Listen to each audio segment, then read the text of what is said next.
I mean, I think as a company, this is the 5th project we've done, and I sort of feel that with each of our projects, we've tried to challenge the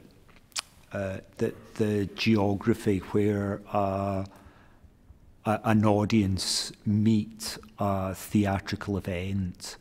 And I think the Salon Project is the most extreme version we've had of that, where we've wanted to invite our audience to experience a part of theatrical activity that usually they're excluded from. And that is the process of dressing up, the process of having makeup put on, the experience of camaraderie in a dressing room. And it's a part of theatre that I've always loved, actually. I love the period in the dressing room. I love the chat. I love the gossip. I love the ways different actors, different performers prepare in that half hour or so before they go on stage. So it's really a way of opening that experience up to a much wider group of people. The whole element of Proust has, in a funny way, not present in the room. When I first imagined this project, one of the first project descriptions I wrote of the Salon Project had a lot of activity in the room that was drawn directly from Proust, from Proust's long novel. And now there's none of that. I feel that the element of Proust that's left is this idea of a salon, which he was so obsessed with, and I think also conflicted by. I get the feeling reading Proust that it wasn't an easy relationship he had with this society. It was a society that he loved, but it was also a society that he ridiculed.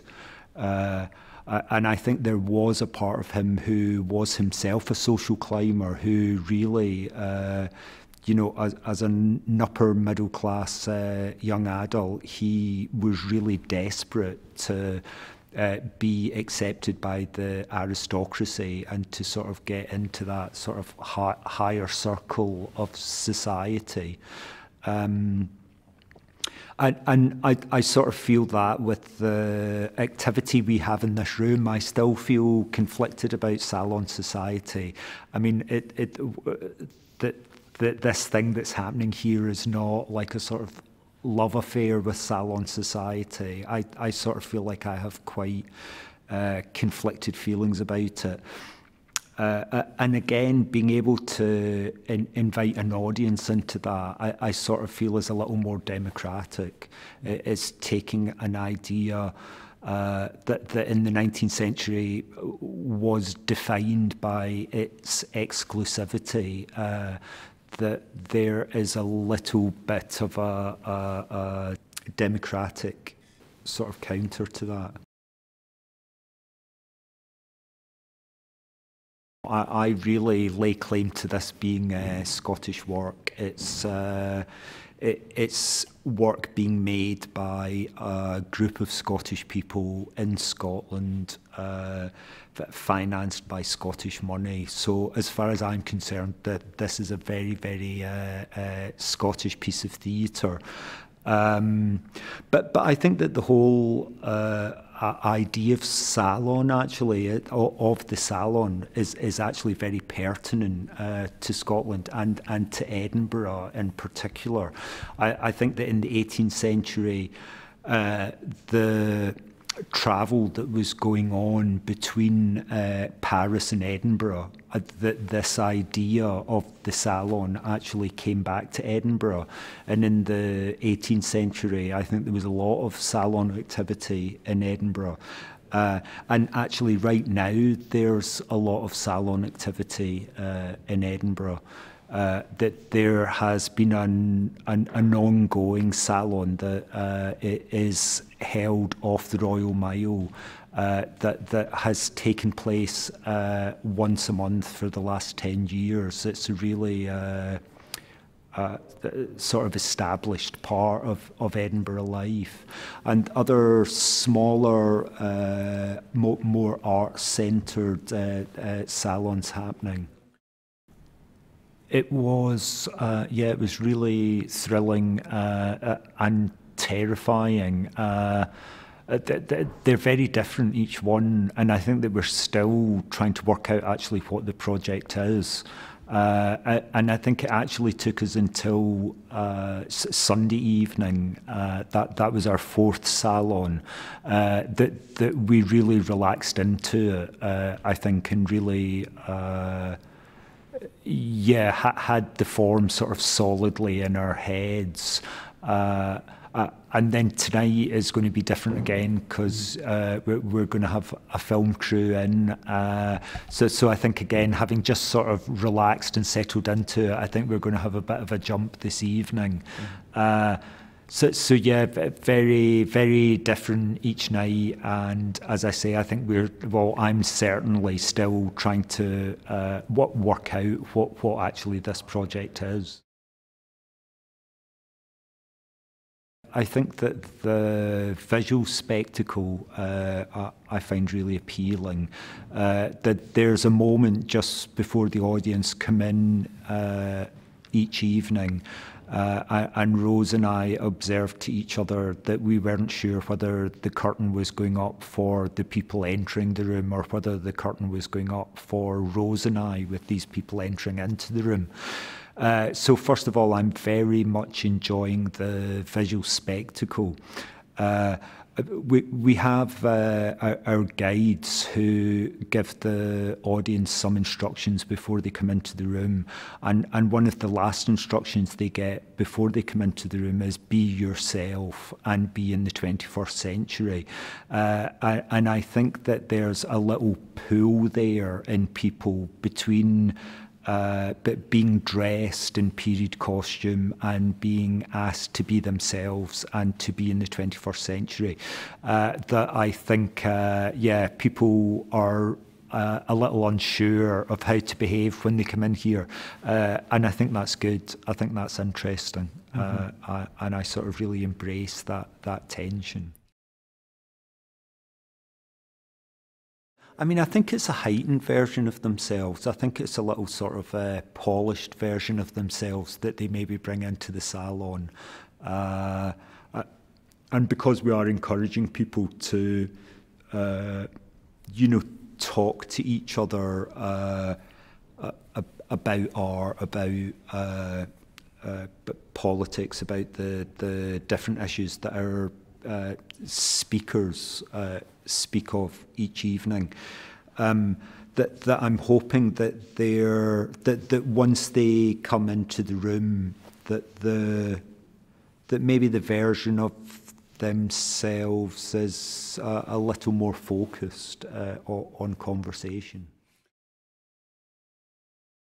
I sort of feel that once you're in here, it's pretty much a level playing field, actually. I mean, Rose and I talk to the audience all night long. That there are occasions when we talk to each other and our voices are amplified. So there's a little bit of a sort of heightened level between Rose and I. But I think that is like a little theatrical intervention in the evening. I don't think that's us trying to say that what Rose and I say is more important than what anybody else in the room might say.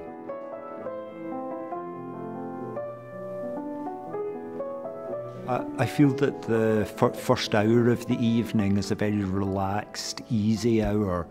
The first 20 people who come in, I sort of feel as if I have a little more interaction with them. I have a real opportunity to have quite long conversations with people in the first group. When the second group come in, the room is much busier and the Tableau vivant, it feels a much more provocative intervention for the second group. So the second group, I really don't have long to talk to anybody at any length. And then once the third group come in, the room is really very, very busy, and we achieve critical mass at that point, and the pace of the evening really takes off. So yeah, I sort of feel that the mood, the pace of the evening changes. So once the third group come in, we have an hour of speakers, and that's a very busy hour, quite a sort of a focused hour. Then we go into half an hour when we take a group photograph, and I sort of feel that's the chaotic period of activity. It's quite sort of mental in here, and I really enjoy the chaos of that. Sort of different activities fighting against each other. And then from 9:30 till 10 o'clock, the audience groups start to leave.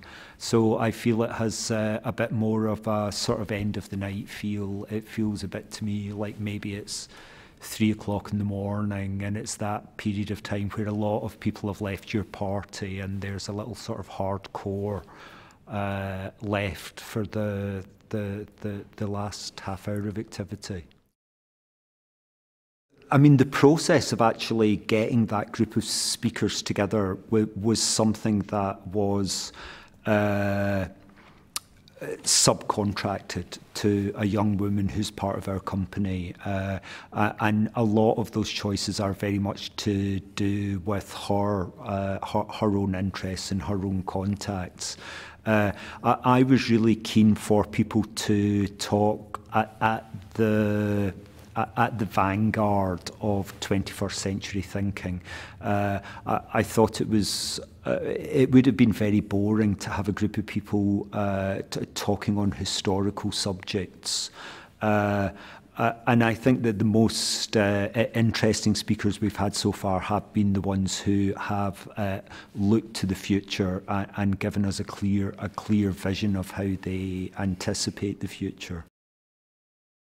The young artists and performers who participate in our Tableau Vivo, I think they're much more at ease, and I think that maybe puts the audience at ease. I mean, they might not even be aware of that, but I think subliminally their ease with the situation transfers. The idea of a Tableau Vivant is an activity that happened in period salons. I was reading a book about Winnaretta Singer, who was one of the great saloniers of the late 19th century, early 20th century in Paris. She was the heiress to the Singer sewing machine fortune. So she was hugely wealthy. She married into the French aristocracy. So she sort of created this perfect storm of respectability and wealth. And she used to perform Tableau Vivant as part of her salon. And I think that part of those Tableau Vivants was the idea of a reveal, that they would be set up behind a curtain, and then the curtain would reveal. And it just seemed that was something that we did not have access to in this very sort of Spartan room that we're making our salon in. So it seemed that the reveal would be to ask the audience to close their eyes and then open them. And actually, it's I realise now it's one of my favourite parts of the evening is standing with my eyes closed and just hearing their bare feet patter sort of through the room. I get a little thrill out of that every evening. I mean, again, that's a devolved part of what's going on here. It's an idea that Jack and Robbie, who've done the sound and music for the performance, that they brought that idea to the project. They thought it would be interesting to use gramophones, using... I'm sure Jack will explain this better, but he said to me that DJing came about through the simple need to get a continuous stream of music, so that you had two decks, so that as soon as the music finished on one deck, that you could continue the music on the other deck. And of course, 78s play for such a short time span that it seems strange that that at the turn of the 20th century, that they had not had this idea that if they'd lined their gramophones up, they could have had seamless music playing. So they had the idea to use two gramophones to get a seamless playing of music. And then actually once they investigated it, they realised that the process of winding up and changing needles was so time consuming that they would need 3 turntables to get a seamless play of music. I used to be very controlling, actually, when I put projects together. I mean, very controlling of all aspects of it. And I think it's maybe something as you grow older and you've worked with people for longer periods of time, you trust them more. And often it can be quite liberating to let other people contribute to what you're doing. Yeah, I find it really liberating and inspiring, actually, the fact that there are lots of people bringing different things to this project, because it makes it more, at the end of the day, it makes it more interesting for me to let people get on with what they want to do. And most of the time, I'm seeing the finished product and thinking, oh wow, that's really thrilling. That's, you know, when the costumes come through the door, for instance, I feel that Theo's achieved something that I could never have achieved as a costume designer. And that's really thrilling.